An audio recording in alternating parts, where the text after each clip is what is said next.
Ce que je souhaiterais, comme souvent, on souhaite un petit peu penser plus à la ruralité. Bien sûr. Un tas de choses un petit peu qu'on nous supprime, les services de l'État.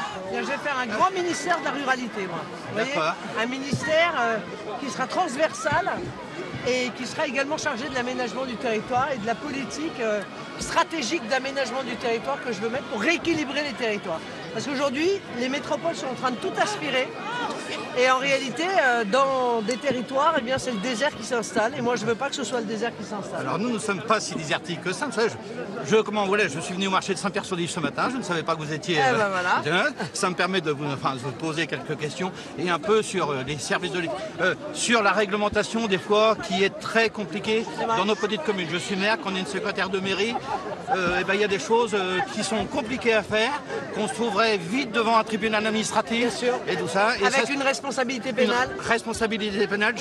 J'espère que, quel que soit le président, que ça soit une chose... Une simplification. Simplification des choses et qu'on soit pas... Mais vous savez, de manière générale, si vous voulez, on est quand même dans une politique aujourd'hui où tout est fait pour les gros.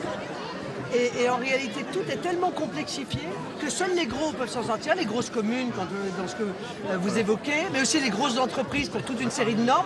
Et en fait, les petits, les TPE, PME, quand ce sont les sociétés ou les petites communes, ont du mal à faire face à cette inflation de normes. C'est vrai. De l'administratif et tout ça. Ouais, excusez-moi, Madame Le Pen, je voudrais vous poser une question. Voilà, je suis propriétaire à Saint-Pierre-sur-Dive de logements.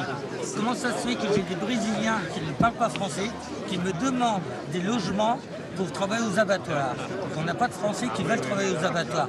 C'est des Brésiliens à la carte brésilienne, via le Portugal, boîte d'intérim, et ils sont locataires à Saint-Pierre. On n'arrive pas à avoir des Français. Ça existe pas mal quand même, hein, ça c'est boîte d'intérim qui voilà, vont ça passe par l'intérim du Portugal, via le Portugal, et on n'a que des Brésiliens à Saint-Pierre qui travaillent aux abattoirs. Je trouve que c'est pas normal. Eh ben non, c'est pas normal, mais il faut augmenter les salaires aussi.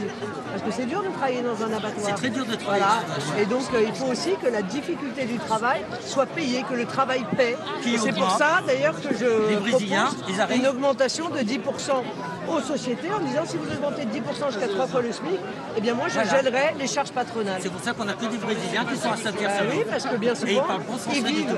Bien souvent, c'est vrai aussi dans le travail saisonnier, ils vivent parfois dans des conditions qui sont à la limite. Là, ils sont avec leur famille, hein, oui, avec leur famille, ils viennent avec leur famille, et on est obligé de traduire via Google, traduire pour leur faire des bails commerciaux. Voilà, il faut travailler sur la formation et faire en sorte que nos jeunes, par l'apprentissage, par l'alternance, puissent être formés pour répondre en fait aux besoins de l'économie française. On a un gros problème sur l'immigration des Brésiliens. Madame Le Pen, est-ce que ce débat sera décisif? Vous pensez que c'est un moment important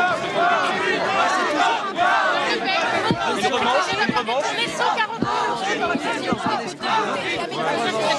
Moi, ce que je souhaite, si vous voulez, surtout, c'est que le débat se déroule sereinement. Que ce soit une confrontation d'idées, parce que c'est une exigence démocratique qu'il y ait une confrontation d'idées. Nous n'avons pas du tout les mêmes idées qu'Emmanuel Macron, nous n'avons pas du tout la même vision de la société, nous n'avons pas du tout la même vision du pays, ni la même vision d'ailleurs de ce que doit être l'économie, vers qui elle doit être tournée.